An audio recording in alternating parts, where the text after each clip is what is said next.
مسکراتے ہوئے چہرے کے ساتھ بیٹھے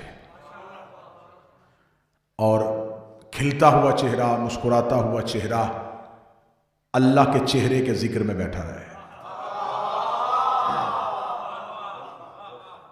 کیونکہ ہمارے لیے یہ بہت بڑا فخر ہے۔ اگر آپ ایک لمحے کے لیے اسے سوچیں تو ہم زندگی کی پہلی سانس میں سر سجدے میں رکھ دیں اور قیامت کی صبحوں تک سر نہ اٹھائیں تو اس پروردگار کا شکر پھر بھی ادا نہیں ہو سکتا کہ اس نے ہمیں علی جیسا امام عطا فرمایا، اس نے ہمیں علی جیسا رہبر عطا فرمایا ہے، جس کو آج ذکر کرتے ہوئے نہ ہمیں خوف ہوتا ہے نہ ہمیں شرمندگی ہوتی ہے۔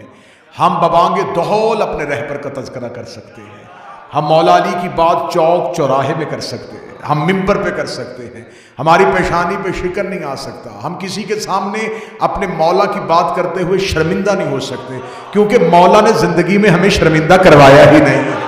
یہ علی ہی تھا جس نے نہ میدان جنگ کو کبھی چھوڑا ہے نہ اللہ کے گھر کے محراب کو کبھی چھوڑا ہے۔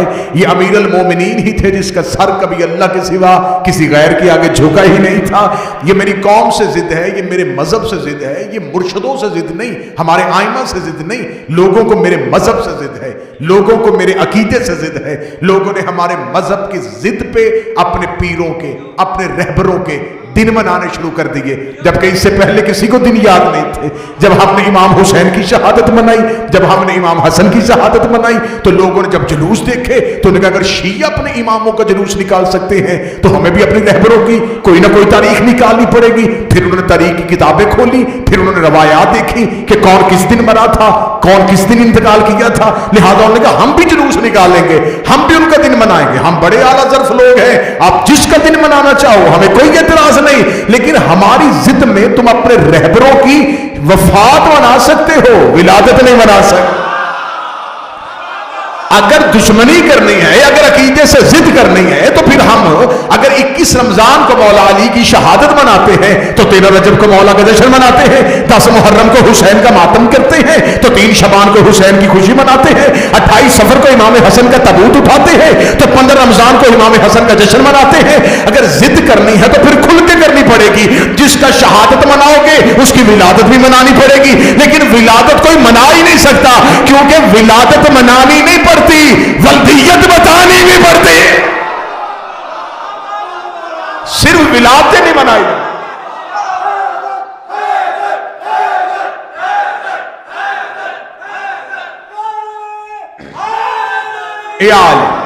صرف ولادت نہیں منائی جائے گی، پھر ولدیت بتائی جائے گی، پھر جائے ولادت بتائی جائے گی، پھر مقام ولادت بتایا جائے گا، کون کہاں کس کے گھر میں پیدا ہوا۔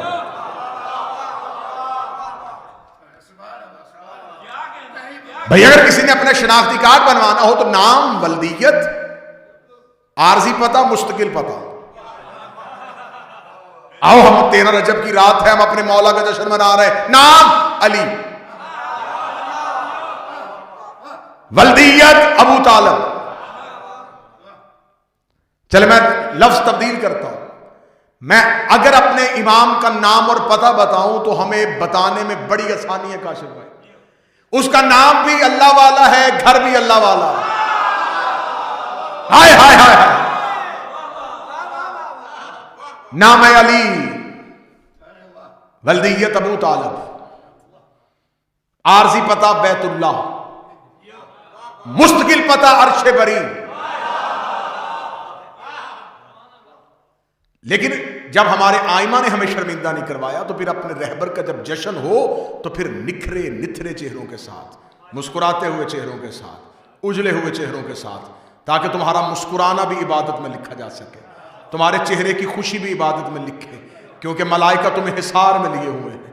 ملائکہ جہاں نیتوں کو دیکھ رہے ہیں وہاں چہروں کی سلوٹیں بھی دیکھ رہے ہیں، کس کے چہرے پہ کتنی کتنی خوشی کے اثرات آتے ہیں، کیونکہ خوشی دل سے نہیں دیکھی جاتی، دل میں جتنی خوشی ہو وہ چہرے پہ عیاں ہو جاتی ہے۔ چہرہ بتا دیتا ہے کہ اندر غمگین ہے یا خوش ہے، اور آپ نے اپنے چہروں کو بالکل تر و تازہ رکھنا ہے، اور میرے مولا کا نہج البلاغہ میں فرمان ہے بولو تاکہ پہچانے جائے۔ یہ علی ابن ابی طالب نے کہا تھا، یہ بولنے کا سلیقہ ہمارے مولا اور ہمارے آقا نے ہمیں سنایا تھا۔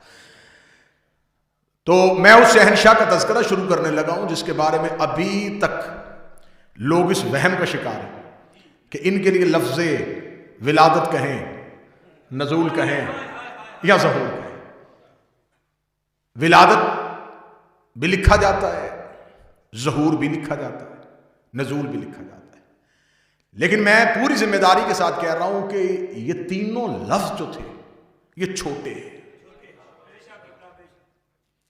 جو بہت بڑی عقیدے کی چھلانگ لگائے گا وہ یہی کہے گا نا کہ نازل ہوئے تھے، نزول ہوا تھا ان کا۔ آئیں پہلے قرآن سے پوچھتے ہیں کہ پیدا ہوئے تھے یا نازل ہوئے تھے؟ جشن تو یہیں سے شروع کرتے ہیں نا جی سرکار۔ آئیے پہلے قرآن سے پوچھتے ہیں کہ علی پیدا ہوئے تھے یا نازل ہوئے تھے؟ خداوند متعال نے قرآن مجید میں کہا کہ ہم نے قرآن کو نازل کیا، لو انزلنا ھذا القرآن، ہم نے اس قرآن کو نازل کیا۔ دوسری جگہ پہ خدا نے قرآن میں کہا کہ ہم نے رسول کو ذکر بنا کے نازل کیا۔ رسول بھی نازل ہوا، قرآن بھی نازل ہوا، اور رسول اور قرآن کے نازل ہونے پہ کسی کو کوئی شک نہیں۔ آج تک نہیں جھگڑا ہوا کہ قرآن پیدا ہوا تھا یا نازل ہوا تھا، آج تک کہیں کسی جگہ پہ کوئی لڑائی نہیں ہوئی، کسی جگہ پہ کوئی جھگڑا نہیں ہوا، کہیں دوستوں میں بیٹھے ہوئے کہیں بحث نہیں ہوئی کہ بھائی اس بات میں بحث کرتے ہیں کہ قرآن پیدا ہوتا ہے یا قرآن نازل ہوتا ہے۔ قرآن کے نزول پہ کسی کو کوئی شک نہیں، سب نے کہا کہ قرآن نازل ہوا۔ نازل کہاں ہوا؟ قلب مصطفیٰ پہ۔ قرآن نے نص دے دی کہ میں نے قرآن کو محمد کے دل پہ نازل کیا، اور خدا نے دوسری جگہ کہا کہ ہم نے رسول کو ذکر بنا کے نازل کیا۔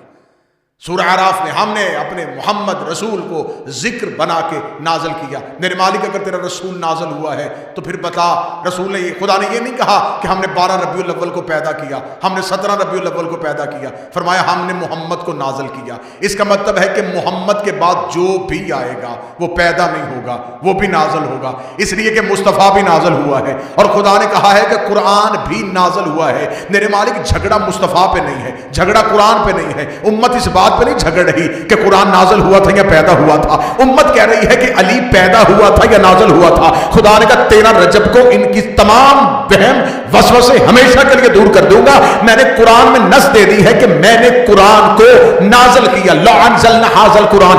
اگر میں اس قرآن کو پہاڑ پہ نازل کرتا تو پہاڑ اس کی ہیبت سے ریزہ ریزہ ہو جاتے، پہاڑ اس کی ہیبت سے ٹکڑے ٹکڑے ہو جاتے۔ فرمایا بس 13 رجب کے دن کو دیکھتے رہنا، اگر علی کی ماں کعبے میں دروازے سے آئے تو سمجھنا علی پیدا ہوا ہے، اگر دیوار پھاڑ کے آئے تو سمجھنا علی نازل ہوا۔ بسم اللہ۔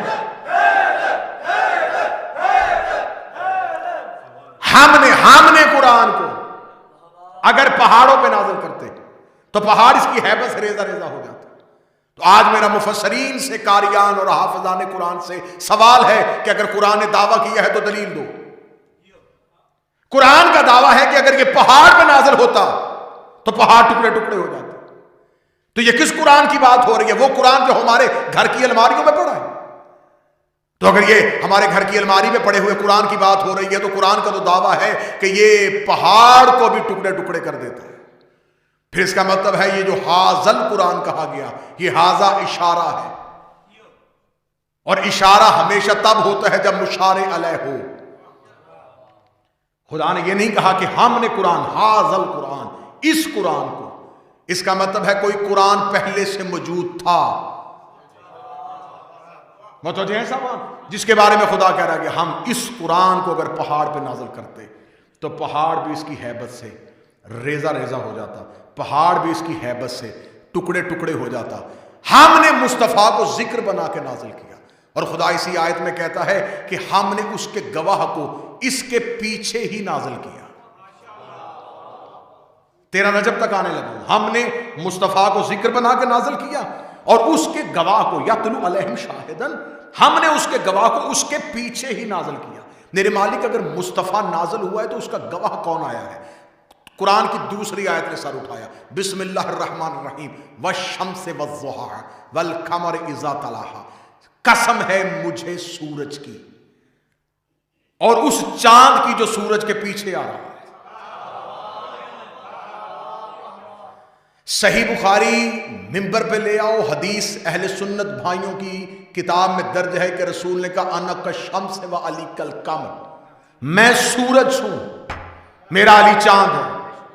جھگڑا سورج پہ نہیں. جشن والا ماحول بناؤ حضور. جھگڑا سورج پہ نہیں, جھگڑا چاند پہ. جھگڑا سورج پہ ہوتا تو شمس کمیٹی بنتی, حلال کمیٹی نہیں بنتی. کمیٹی جب بھی بیٹھی, کمیٹی جب بھی بیٹھی ہمیشہ چاند کے لیے بیٹھی.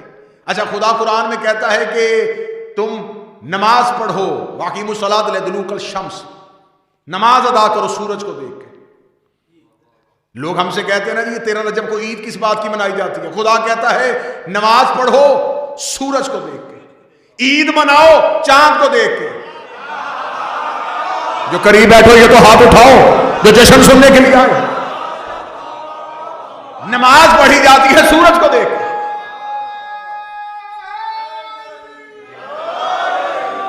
نماز پوری تقریب ذہن میں جملہ رکھنا, رسول سورج, علی چاند.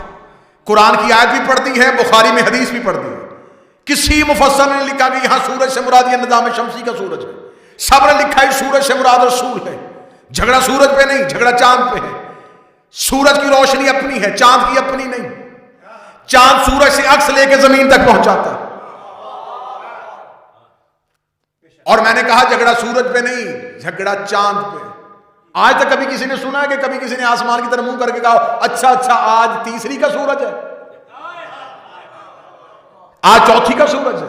ہمیشہ کہا جاتا ہے آج پہلی کا چاند ہے, آج دوسری کا چاند ہے, آج تیسری کا چاند ہے. 14 پہ مکمل ہو جاتا ہے. ہائے ہائے ہائے, چاند نہ 13 پہ مکمل ہوتا. اور چاند کے لیے صاحب زبان تشریف فرما ہے, چاند کے لیے مختلف قسم کے اردو میں لفظ ہیں. لفظ ہلال بھی چاند کے لیے استعمال ہوتا ہے, لفظ قمر بھی چاند کے لیے استعمال ہوتا ہے. اور صاحبان لغت کہتے ہیں کہ ہلال اس چاند کو کہتے ہیں جو پہلی کا چاند ہو, کیونکہ چاند کی ایج ہوتی ہے, چاند کی عمر ہوتی ہے. جب بالکل ابتدائی عمر میں ہو تو نظر نہیں آتا. ہائے ہائے ہائے, جھگڑا سورج پہ نہیں, جھگڑا چاند پہ. میں 13 رجب کا جشن پڑھ رہا ہوں, جھگڑا سورج پہ نہیں, جھگڑا چاند پہ. خدا نے کہا عبادت کرو سورج کو دیکھ کے, عید مناؤ چاند کو دیکھ کے. اچھا 3 طرح کے طبقے انسانیت کو نقصان پہنچاتے ہیں, ایک ڈاکو, ایک چور اور ایک ٹھگ. ڈاکو وہ ہوتا ہے جو سامنے آ کے لوٹتا ہے, چور وہ ہوتا ہے جو چھپ کے لوٹتا ہے, ٹھگ وہ ہوتا ہے جو دھوکہ دے کے لوٹتا ہے. اچھا یہ تینوں سورج کے ہوتے ہوئے نہیں آتے.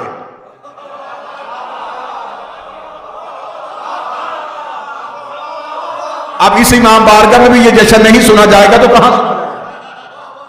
یہ سورج کے ہوتے ہوئے نہیں آتے. جو ہی چاند آتا ہے ڈاکو بھی آ جاتا ہے, چور بھی آ جاتا ہے, ٹھگ بھی آ جاتا ہے. اس کا مطلب ہے چور چاند کو دیکھ کے آتا ہے. اس کا مطلب چور محمد کے زمانے میں نظر نہیں آئیں گے, علی کے زمانے میں نظر آئیں.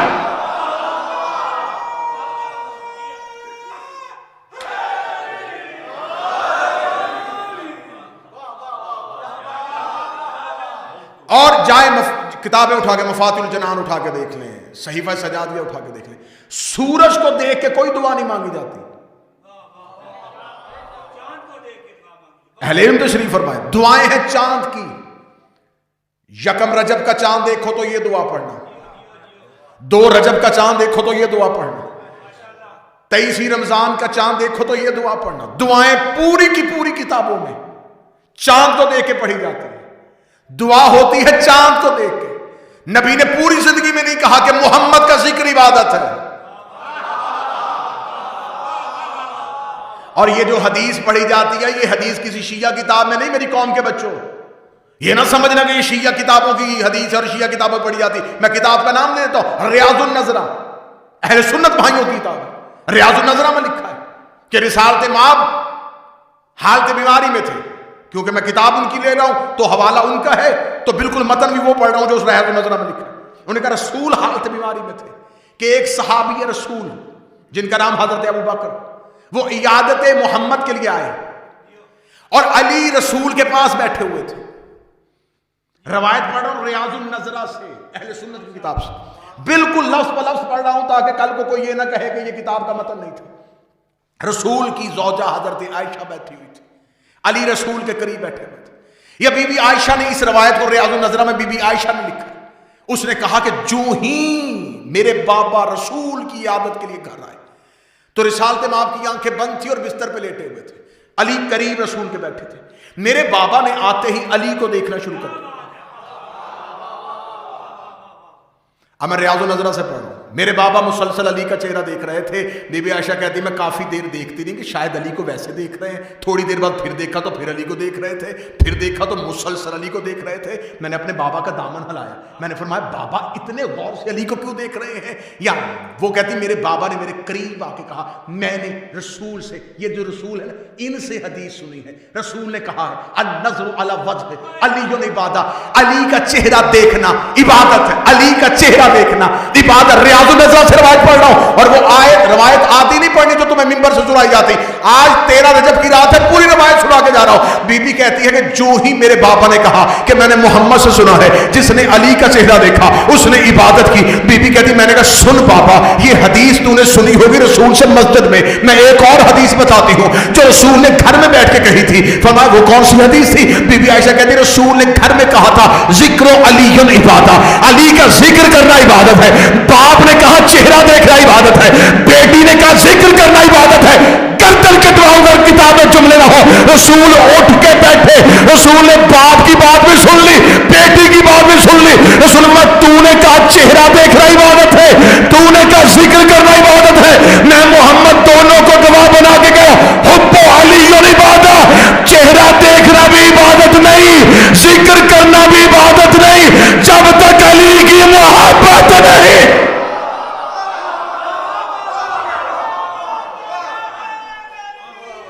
بسم اللہ.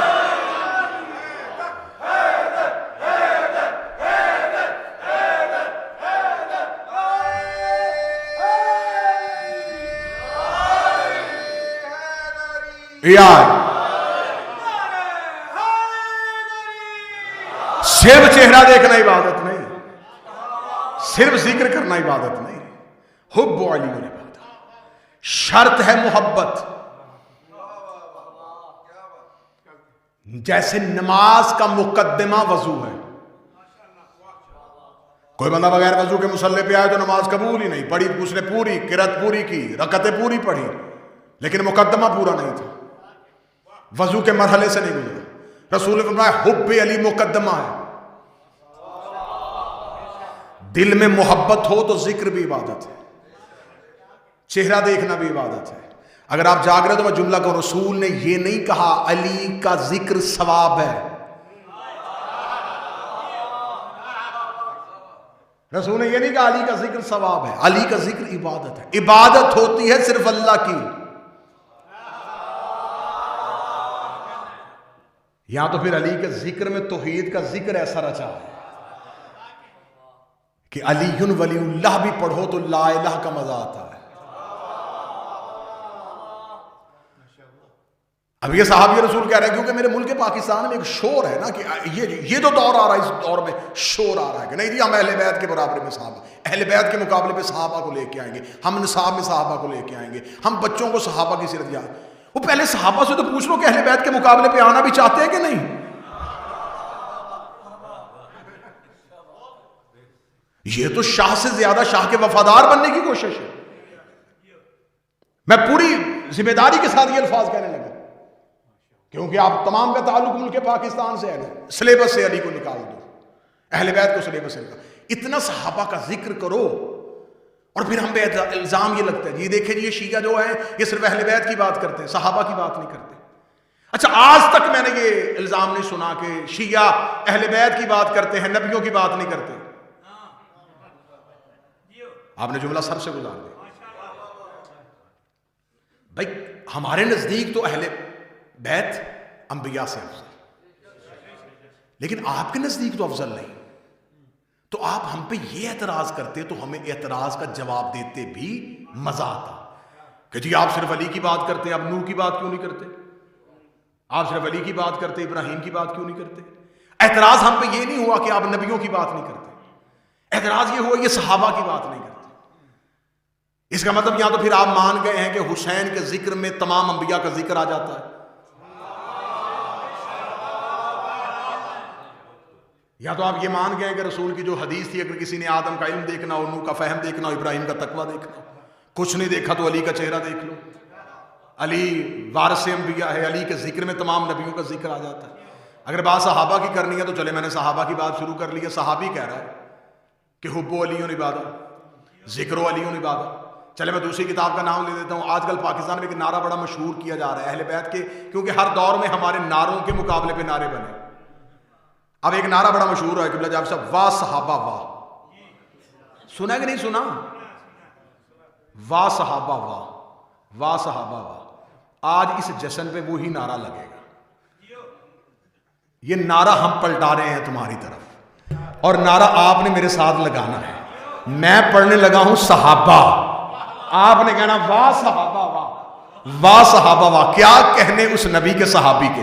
میں کتاب کا نام دے دیتا ہوں، الفاروق، لکھی مولانا شبلی نعمانی نے۔ مولانا شبلی نعمانی کہتے ہیں کہ ایک شخص حالت حج کی حالت میں احرام پہنا ہوا تھا اور طواف کعبہ کرتے ہوئے علی کے قریب سے گزرا۔ اس نے مسلمانوں کی نموز کی طرف میلی آنکھ سے دیکھا، جو ہی علی کے قریب سے گزرا علی نے دائیں ہاتھ کا تھپڑ تماچا اس کے چہرے پہ مارا، وہ چلتا ہوا پہنچ گیا حضرت عمر فاروق کے پاس۔ واہ صحابہ واہ، واہ صحابہ واہ، واہ صحابہ واہ۔ انہوں نے جا کے کہا اے خلیفہ وقت، میں اللہ کی عبادت کر رہا تھا، میں گزر بھی اللہ کی عبادت میں وقت گزار رہا تھا، میں حالت طواف میں تھا، حالت احرام میں تھا، علی نے مجھے وضو میں احرام میں عبادت کی حالت میں میرے چہرے پہ تھپڑ مار دیا ہے۔ حضرت عمر فاروق چلتے چلتے علی کے پاس گئے اور جا کے پوچھا یا علی آپ نے اسے کیوں مارا ہے؟ فرمایا یہ مسلمانوں کی نموز کی طرف دیکھ رہا تھا، اور علی کے ہوتے ہوئے علی ایسی میلی آنکھ کو عبادت میں برداشت نہیں کرتا۔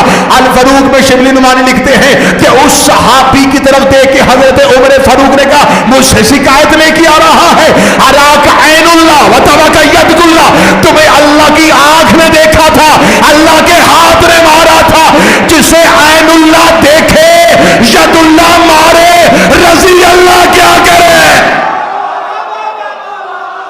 واہ صحابہ واہ، واہ صحابہ واہ۔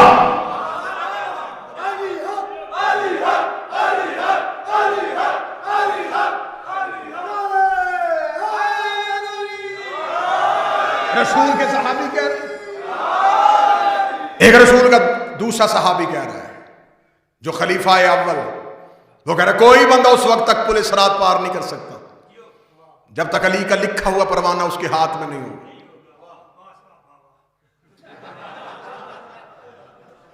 علی سے لکھوانے کی تمنا کرنے والے محمد سے نہیں لکھوا رہے تھے، رسول کہتے رہے کہ آؤ لکھ دوں۔ مولا حسین عزت عطا فرمائے۔ کون کہتا ہے کہ ہم صحابہ کا تذکرہ نہیں کرتے؟ میری جان قربان رسول کے صحابی حضرت بلال حبشی پہ۔ واہ صحابہ واہ، کرو نا پھر کھل کے صحابہ کی بات۔ میری جان قربان رسول کے صحابی حضرت بلال پہ، حبش کا رہنے والا، رنگت کالی اندر کا سفید،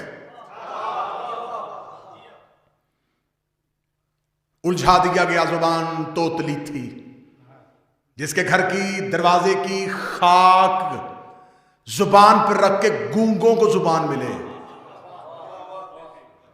اس بلال کی شخصیت کو متنازع بنانے کی کوشش کی جا رہی ہے، وہ بلال حبشی جس کے کافر مالک نے مکے کے گرم ترین پتھریلی زمین پہ بلال کو ننگے بدن لٹا کے ایک وزنی پتھر بلال کے سینے پہ رکھ کے کافر مالک نے پاؤں کا زور دے کے کہا اے بلال حبشی تو میرا غلام تھا، تو میرا نوکر تھا، تو نے میری غلامی چھوڑی اور عبداللہ کے یتیم کے پاس چلا گیا، تو مجھے بتا تو نے ہمارے خداؤں کو چھوڑ دیا، اس کے خدا کو مان لیا، ہماری عبادت چھوڑ دی، اس کی عبادت کرنی شروع کر دی۔ اب بتا جس اللہ کو تو مانتا ہے اسے کبھی دیکھا ہے؟ زخمی بلال نے اس کی آنکھوں میں آنکھیں ڈال کے کبھی نہیں دیکھا۔ اس نے کہا دیکھنا چاہتا چاہتا ہے؟ فرمایا کبھی نہیں دیکھنا چاہتا۔ اس نے کہا اس اللہ کو سنا ہے؟ بلال نے کہا کبھی نہیں سنا۔ اس نے کہا اس کی آواز سننا چاہتا ہے؟ بلال نے کہا کبھی نہیں سننا چاہتا۔ کافر مالک نے پاؤں کا زور دے کے کہا ہمارے نظر آتے ہیں، ہمارے بول رہے ہیں، ہمارے نظر آنے والوں کو چھوڑ کے اس کا نہ نظر آنے والا کیوں مار رہا ہے؟ زندگی قربان بلال حبشی پہ۔ بلال نے کافر مالک کی آنکھوں میں آنکھیں ڈال کر مان اس لیے رہا ہوں، اس نے کہا ہے کہ وہ ہے۔ واہ صحابہ واہ، میری جان قربان رسول کے صحابی حضرت عمار یاسر پہ۔ کیا کہنے عمار یاسر، جس کا باپ یاسر، جس کی ماں سمیہ، جس کا باپ بھی اسلام کا پہلا شہید، جس کی ماں بھی اسلام کی پہلی شہیدہ، وہ ہمارے یاسر جس نے ہر جنگ میں نبی کے ساتھ شریک رہے، نبی کے بعد اس نے سوائے علی کے کسی کا ساتھ نہیں دیا، جس کے بارے میں نبی زندگی میں کہہ گئے تھے عمار تجھے ایک باغی گروہ قتل کرے گا۔ جنگ صفین میں عمار نے حق اور باطل کا اپنی شہادت اپنے لہو کے ساتھ فیصلہ کر دیا۔ ہماری جان قربان رسول کے صحابی سلمان محمدی پہ، ہماری جان قربان رسول کے صحابی حضرت ابو ذر غفاری پہ۔ یہ وہ صحابہ ہیں جن کا تذکرہ نہیں ہم کرتے، جن سے عشق کرتے ہیں، لیکن ان صحابہ کی بات اس لیے نہیں کی جاتی کہ ان کی ہر بات میں علی کی بات۔ محمد سورج ہے، علی چاند ہے، وَالشَّمْسِ وَالضُّحَىٰ، اور مجھے سورج کی قسم، اس کی روشنی کی قسم، اور اس چاند کی قسم جو اس کے پیچھے ہی، بالکل پیچھے ہی چلا آتا ہے۔ سورج 17 ربیع الاول کو آ گیا، چاند پیچھے 13 رجب کو آ گیا۔ نزول پڑھوں سحور پڑھوں، دو لفظ ہیں، مکان اور بیت۔ مکان بھی گھر کو کہتے ہیں، بیت بھی گھر کو کہتے ہیں، لیکن اس کے ترجمے میں لکھا ہوا ہے کہ جو خالی گھر ہونا اسے مکان کہتے ہیں، جس میں کم از کم 3 دن رکا جائے اسے بیت کہتے ہیں۔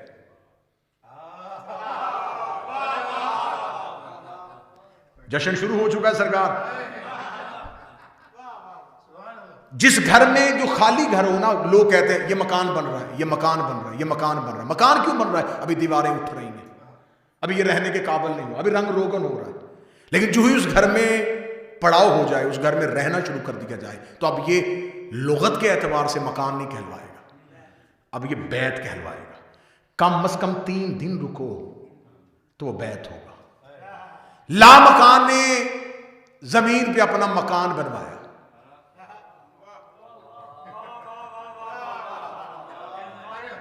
آدم کے دور تک مکان رہا، نوح کے دور میں مکان رہا، ابراہیم سے کہا میرے مکان کی دیواروں کو اونچا کر دے۔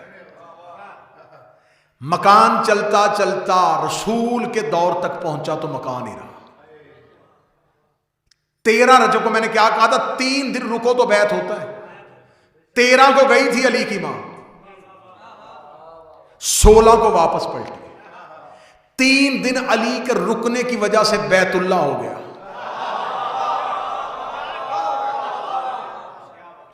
آؤ قرآن اٹھا لو، ابھی قرآن ممبر پہ لے کے آؤ۔ خدا قرآن میں جہاں اپنے بیت کا تذکرہ کر رہا ہے، خدا کہتا میرے گھر کی جو فضیلت ہے ان فضیلتوں میں کیا ایک فضیلت ہے؟ خدا کہتا میرا گھر وہ ہے کہ اس گھر میں ابراہیم سے بات کر رہا ہے، یا ابراہیم ان طہر بیتی، ابراہیم میرے گھر کو پاک رکھ۔ کس سے کہہ رہا ہے؟ خدا ابراہیم سے۔ قرآن خدا ابراہیم اور اسماعیل دونوں سے کہہ رہا ہے، وَعَهِدْنَا إِلَىٰ إِبْرَاهِيمَ وَإِسْمَاعِيلَ، ہم نے عہد لیا تھا، ہم نے وعدہ لیا تھا ابراہیم اور اسماعیل سے۔ قرآن کے لفظ ہے عہدنا، ہم نے عہد لیا تھا۔ عہد توڑنے پہ کفارہ ہے۔ خدا نے یہ نہیں کہا کہ ہم نے ذمہ داری دی تھی، خدا کہتا ہم نے وعدہ لیا تھا۔ ابراہیم اور اسماعیل دونوں نے وعدہ کیا تھا، وعدہ کیا تھا ان طہر بیتی، یہ میرے گھر کو پاک رکھیں گے۔ آیت سمجھ گئے تو پورا جشن اسی آیت میں۔ خدا نے کہا ابراہیم اور اسماعیل دونوں باپ بیٹا، باپ بھی نبی بیٹا بھی نبی، باپ خلیل اللہ بیٹا ذبیح اللہ، دونوں نے میرے ساتھ وعدہ کیا تھا یہ میرے گھر کو پاک رکھیں گے۔ میرے مالک گھر تیرا ہے، پاک تو رکھ۔ خدا نے کہا اگر بیت کو بھی میں پاک رکھوں گا تو پھر اہل بیت سمجھ میں نہیں آئیں گے۔ خدا نے کہا اگر بیت کی معاملے میں بھی میں یہ کہہ دوں کہ میرا گھر ہے میں اسے پاک رکھوں گا تو پھر کل کو اہل بیت کا جب تعارف کرواؤں گا تو پھر کیسے ہوگا؟ خدا نے کہا ان طہر بیتی، ابراہیم اور اسماعیل تم میرے گھر کو پاک رکھو، ابراہیم اور اسماعیل تم میرے گھر کو پاک رکھو۔ گھر اللہ کا تھا، پاک رکھنا ذمہ داری ابراہیم کی تھی، گھر اللہ کا تھا، طاہر رکھنا ذمہ داری اسماعیل کی تھی۔ میرے مالک یہ کیوں کہہ رہا ہے کہ ابراہیم اور اسماعیل پاک رکھے، تو اپنے گھر کو پاک کیوں نہیں رکھتا؟ فرمایا میں بتاؤں گا کہ میں کنہیں پاک رکھتا ہوں۔ پھر وقت نے انگڑائیاں لی اور پھر وہی وقت آ گیا جب بیت اللہ کا تعارف کروانے کے بعد اہل بیت چادر کے نیچے اکٹھے ہو گئے۔ چادر کے نیچے جب اکٹھے ہوئے تو خدا نے فرشتوں کی محفل میں بیٹھ کے کہا یطہرکم تطہیرا، میرا ارادہ ہے انہیں میں پاک رکھوں گا۔ بیت کو ابراہیم پاک رکھے گا، اہل بیت کو توحید پاک رکھے گی۔ اب کعبہ اتنا پاک ہے جتنی ابراہیم میں طاقت ہے، اہل بیت اتنی پاک ہے جتنی توحید میں طاقت۔ تم پاک رکھو گے، بیت کو پاک رکھے گا ابراہیم اور اسماعیل۔ آیت سنیے گا، اسی آیت میں جشن تمام ہوگا۔ وَعَاهِدْنَا إِلَىٰ إِبْرَاهِيمَ وَإِسْمَاعِيلَ، ہم نے عہد لیا تھا ابراہیم اور اسماعیل سے، أَنَّ طَهَّرَ بَيْتِي، تم میرے گھر کو پاک رکھو گے۔ میرے مالک کیوں کسی نے آنا ہے، کس کے لیے پاک رکھیں؟ فرمایا لِلْطَائِفِينَ وَالْعَاكِفِينَ وَالرُّكَعِ السُّجُودِ، اس گھر کو پاک رکھو کیونکہ اس میں طواف ہونا ہے، اس گھر کو پاک رکھو کیونکہ اس میں رکوع ہونا ہے، اس گھر کو پاک رکھو اس میں سجدہ ہونا ہے۔ جشن اسی اگلے لفظ پہ، اس گھر کو پاک رکھو یہاں اعتکاف ہونا ہے۔ رہتی نمبر نہ دینا، اس گھر کو پاک رکھو یہاں اعتکاف ہونا ہے۔ للعاکفین آیت میں لفظ نہ ہو گردن کٹواؤں گا۔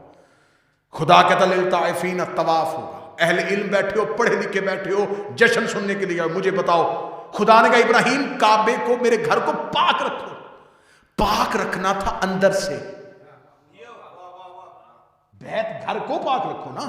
خدا نے یہ تو نہیں کہا کہ میرے گھر کے اطراف کو پاک رکھو، میرے گھر کے قریب جو حرم ہے اس کو پاک رکھو، میرے گھر کے باہر والے صحن کو پاک رکھو، نہیں گھر کو پاک رکھو۔ میرے مالک کس کام کے لیے؟ فرمایا 4 کاموں کے لیے، طواف کے لیے، رکوع کے لیے، سجدے کے لیے، اعتکاف کے لیے۔ 2 نبیوں کی ڈیوٹی ہے پاک رکھنا، 2 علیہ السلام، اور خدا نے ابراہیم کو صرف اس گھر کی مجاوری پہ اتنا بڑا انعام دیا، دونوں بیٹے نبی کر دیے۔ اسماعیل کو بھی نبوت دے دی، اسحاق کو بھی نبوت دے دی، پھر انبیاء کو انہی کی نسلوں میں رکھ دیا، صرف ایک کام کے لیے، طاہرہ بیتی، کوئی اور کام نہیں کرنا، کوئی بندے مسلمان کرنے کے لیے نہ جانا، صرف گھر کو پاک رکھ۔ میرے مالک کس لیے؟ فرمایا طواف کے لیے۔ پڑھے لکھے بندے بیٹھے مجھے بول کے بتاؤ، طواف کعبے کے اندر نہیں ہوتا، باہر ہوتا ہے۔ رکوع کعبے کے اندر نہیں ہوتا، باہر ہوتا ہے۔ سجدہ کعبے کے اندر نہیں ہوتا، باہر ہوتا ہے۔ اعتکاف باہر نہیں ہوتا،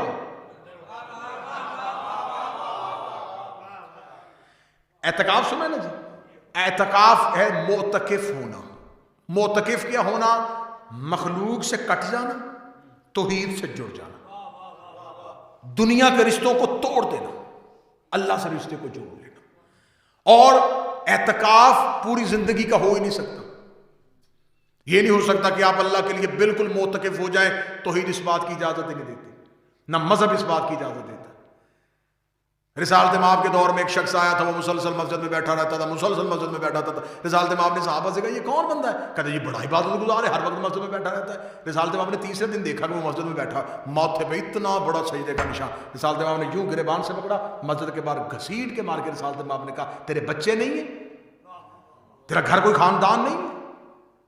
کیا تو اللہ کی عبادت کی آڑ میں اپنے حقوق سے دستبردار ہو؟ صرف اللہ کی عبادت کس نے مانگی ہے تجھ سے؟ جاؤ اپنے حقوق کو ادا کر۔ امیر المومنین کے دور میں لوگ آ گئے تھے مسجد کوفہ میں بیٹھنے کے لیے، وہ ایک گروہ تھا، لوگوں کو اپنی عبادت سے مرعوب کر کے علی سے دور کرنا چاہتے تھے۔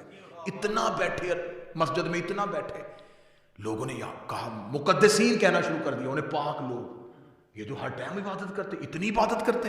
مولا علی کو آگے یا علی، وہ مسجد کوفہ میں کچھ لوگ آ کے بیٹھے بڑی عبادت کر رہے ہیں، بڑی عبادت کر رہے ہیں. تیسرے دن علی کا ساتھ گئے، ساتھ علی کے صحابہ. علی نے ان کے قریب جا کے کہا کچھ کماتے نہیں ہو، کچھ کھاتے نہیں ہو؟ اب دن کو وہ روزے میں رہتے تھے، رات عبادت کرتے تھے. انہوں نے جو جواب دیا پھر مولا کا جواب سنا. کہنے لگے یا علی مل جائے تو کھا لیتے، نہیں ملتا تو نہیں کھاتے. یہ جواب ظاہراً کتنا اچھا تھا. آج بھی کوئی بندہ یہ جواب دے تو ہم کتنے اس شخص کو اچھی نظر سے دیکھیں گے. مولا نے فرمایا کھاتے نہیں، کہتے مل جائے کھا لیتے، نہ ملے تو نہیں کھاتے. لوگوں کے ذہنوں میں ان کی شخصیت کا بت بننے لگا تھا. علی نے جواب دے کے بت توڑ دیا. علی نے فرمایا یہ کام تو کوفے کے کتے بھی کرتے ہیں. ہوئے ہوئے ہوئے،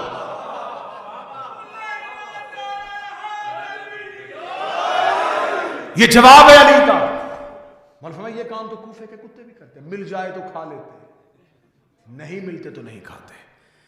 صحابہ نے علی کا جواب سن کر یا علی کیا کرنا چاہیے؟ فرمایا مل جائے تو شکر کرو، نہ ملے تو صبر کرو. اب یہ عبادت کی آڑ میں لوگوں کو علی سے دور کرنے کی کوشش کی جا رہی تھی. اب یہاں کیا خدا کہہ رہا ہے؟ طواف ہے، رکوع ہے، سجدہ ہے، اعتکاف ہے. اعتکاف ہے معتکف ہو جانا، اللہ سے جڑ جانا. طواف بھی کعبے کے باہر، رکوع بھی کعبے کے باہر، سجدہ بھی کعبے کے باہر.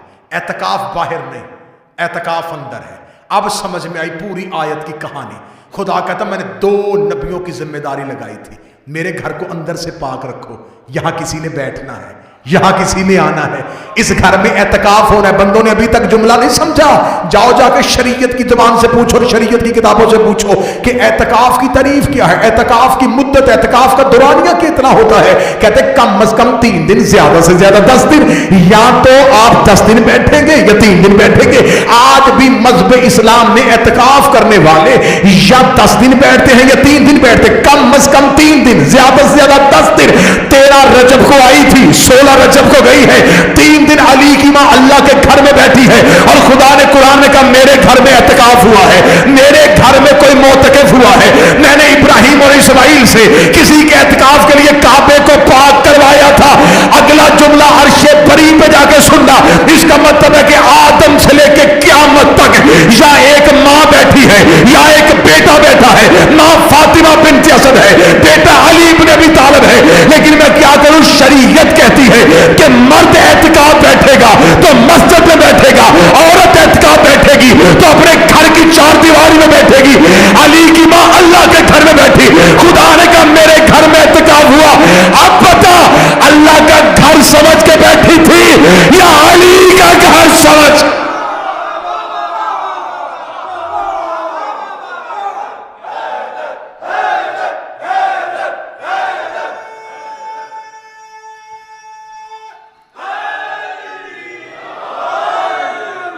تین دن بیٹھی علی کی. 13 رجب کو آئی، 16 رجب کو گئی. آئی بھی دیوار سے اور چابی گھر پڑی تھی، کیونکہ متولی کعبہ یہ ہے. خانہ کعبہ کی چابی ان کے گھر ہے. حاجیوں کو پانی یہ پلاتے ہیں. کعبہ کے تمام امور کی ذمہ داری ان کے پاس ہے. متولی حضرت ابو طالب. متولی کعبہ کی زوجہ بغیر چابی کے گھر سے نکلی اور دروازے کی طرف نہیں آئی. آج بھی خانہ کعبہ کی تصویر آپ دیکھیے گا کہ جو رکن یمانی ہے جہاں سے بی بی گئی ہے، یہ بالکل یہ نہیں ہے کہ یہ دروازہ اور یہ دیوار ہے. ادھر دروازہ ہے، ادھر دیوار ہے، بالکل اپوزٹ ہے. یہ نہیں تھا کہ بی بی دروازے کے قریب کھڑی تھی، تالا تھا تو ساتھ دیوار کھل گئی. نہیں، بی بی دروازے کی طرف نہیں آ رہی، بی بی دیوار کی طرف آ رہی. اور یہ بھی تھا کہ مکہ کے لوگ جو تھے، جو اس دور میں مکہ میں رہتے تھے، وہ دور دراز نہیں رہتے تھے. خانہ کعبہ کے بالکل چاروں اطراف میں مکہ والوں کے گھر تھے. اور یہ بھی نہیں تھا کہ اس گھر سے بیبیاں روزانہ نکلتی تھی. کبھی اس گھر سے کوئی مستور نہیں نکلی تھی.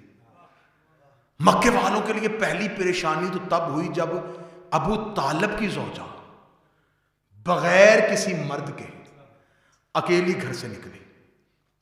مکہ والے ابھی اسی پریشانی میں تھے کہ اس گھر سے کبھی کوئی مستور نکلی نہیں.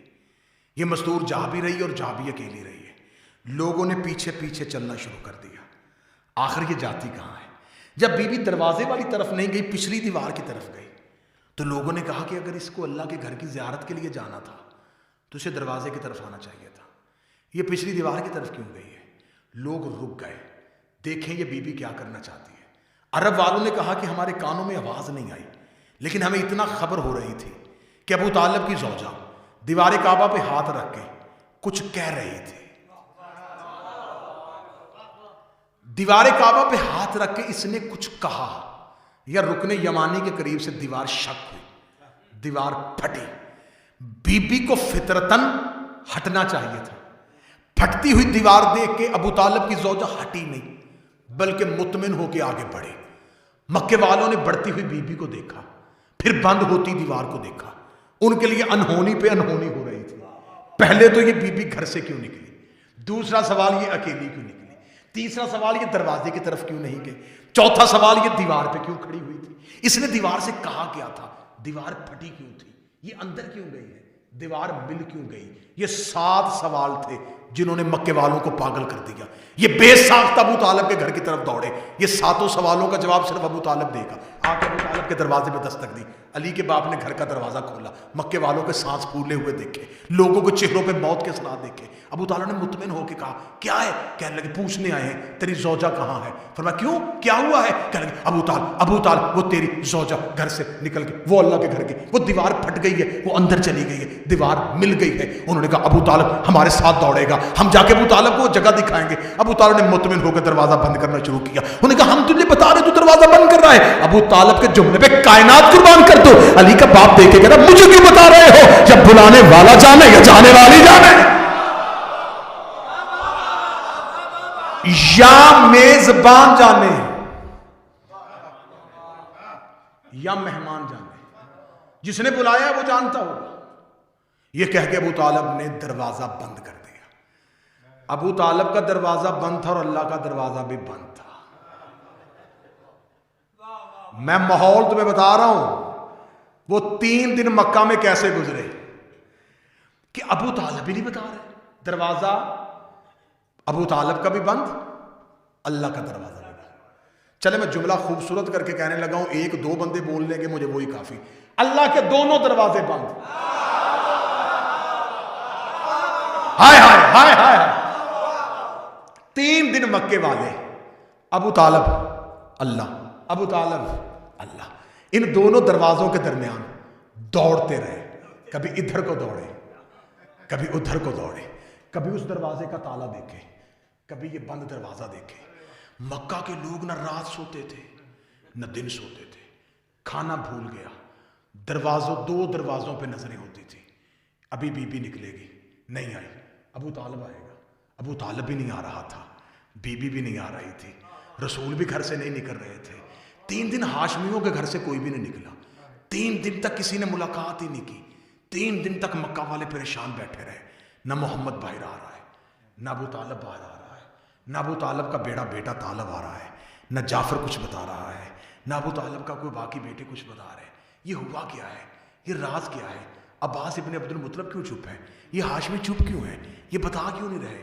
یہ ہو کیا رہا ہے؟ یہ چل کیا رہا ہے؟ آخر 13 رجب کی رات گزر گئی. 14 رجب کا دن گزر گیا. 14 رجب کی رات گزر گئی. جشن سن رہے ہیں کہ نہیں سن رہے؟ 15 رجب کا دن گزر گیا. 15 رجب کی رات گزر گئی. ادھر 16 رجب کی سہانی صبح آئی. مکے والے پریشانی کی حالت میں، غشیوں کی حالت میں، دکھ کی حالت میں پریشان ہیں. ایک تجسس کی لہر دوڑی ہوئی ہے. سوچ رہے کیا ہو رہا ہے، یہ کیا چل رہا ہے، یہ ہاشمی اب کیا کرنے لگے ہیں. یا انہوں نے دیکھا کہ 16 رجب کی صبح، سہانی صبح، 16 رجب کی پہلی کرنیں ابو طالب کے دروازے پہ آ کے عقیدت کا سجدہ کیا. ابو طالب کے گھر کا دروازہ کھلا. مکے والے خوش ہوئے، دوڑے. ابو طالب کے گھر کا دروازہ کھل گیا. اس انداز میں دیکھا ابو طالب کے سر پہ ابراہیم والا ابامہ، کاندھے پہ اسماعیل والی ابا، آگے آگے حضرت عمران، پیچھے پیچھے محمد مصطفیٰ. ہائے ہائے ہائے ہائے.